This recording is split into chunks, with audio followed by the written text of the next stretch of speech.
So, in a month that saw Omicron come along and pretty much try to ruin our plans and our lives, I'd say so, what exactly did happen this month in UK Funfairs?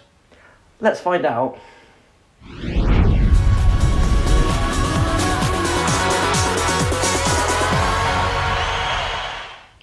So hello and welcome to the December 2021 instalment of This Month in UK Funfair. So this is the last one covering December 2021, and yeah, so I think I just messed that one up slightly. I'm busy with so much, but anyway. So yeah, the last video covering 2021, and the first instalment of 2022 pretty much. Now December obviously saw the arrival of the Omicron COVID variant, which saw more restrictions being put in, which has not been doing good for a lot of parts of the world. I know that a lot of parts of Europe, it hasn't been going well for a lot of hospitality sectors and various industries, particularly the fairground as well, especially if you're in Scotland, Wales and Northern Ireland, because of how tight restrictions are there compared to England.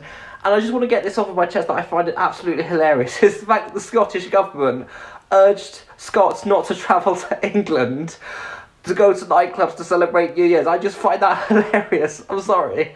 They just didn't think that through, did they? Sturgeon and a lot of them. But let's not get any political. So, going to jump straight into this. Now, it's been relatively quiet this month, so we don't really have a lot to touch up on. So first of all, let's just start off with any news on events that happened in the UK. The Churchdown Funfair Extravaganza, which usually takes place on either the 3rd or 4th Saturday of January, has been cancelled for 2022. The venue where it is held been requisitioned by the NHS to use as a vaccination centre until further notice, meaning that the committee will not be able to host the event. This is all beyond their control, but hopefully the event will return in 2023.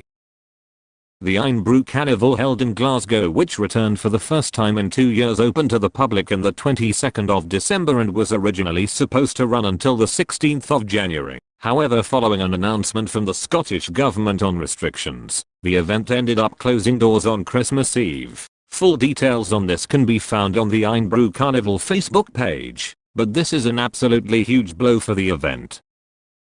2 events in Wales fell victim to new restrictions which were announced on the 22nd of December, one of them being Cardiff Winter Wonderland, which closed on the 24th of December at 8 p.m, along with Swansea Waterfront Winterland, which closed on the same date and time. Neither 2 of the events opened up after Christmas Day, meaning that they finished earlier than the proposed date. For the full details on the early closure of the 2 events, see each event's own Facebook page.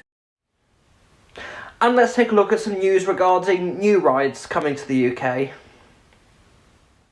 The Rowland family have announced that new for 2022 will be a ride called Infinity. They have not publicly announced exactly what the ride will be, as this is the teaser they have put out. We will have more updates on this in the future. Speaking of the Rowlands, these photos were shared of one of their 2 new rides under construction. They teased us on what this could be, but we can tell this is for their new sizzler being built by PWS.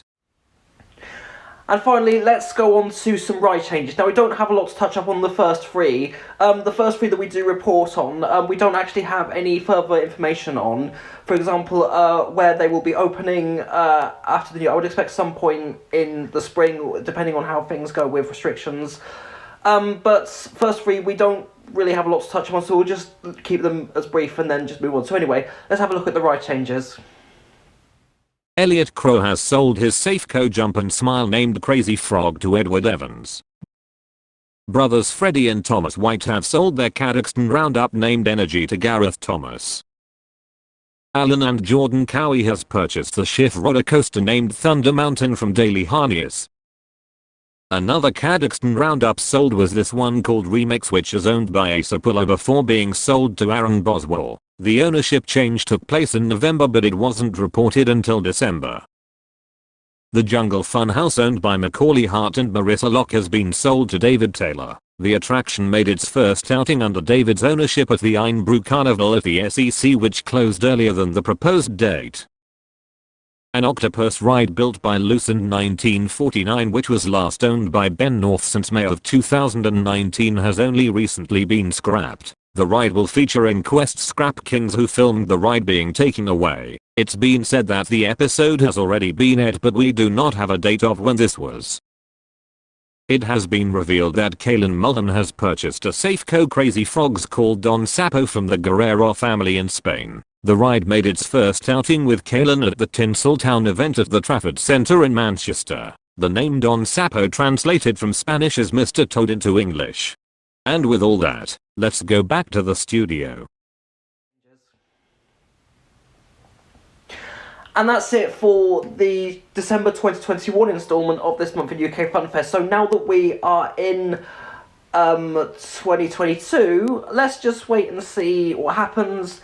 And let's have a look and wait what the hell this year is even going to throw at us.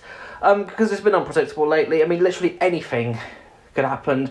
I mean, if a mass virus spreading pandemic can happen in the real world, not just in a Hollywood movie script, then I guess anything is possible, but let's just hope not, and let's make sure nothing bad does happen.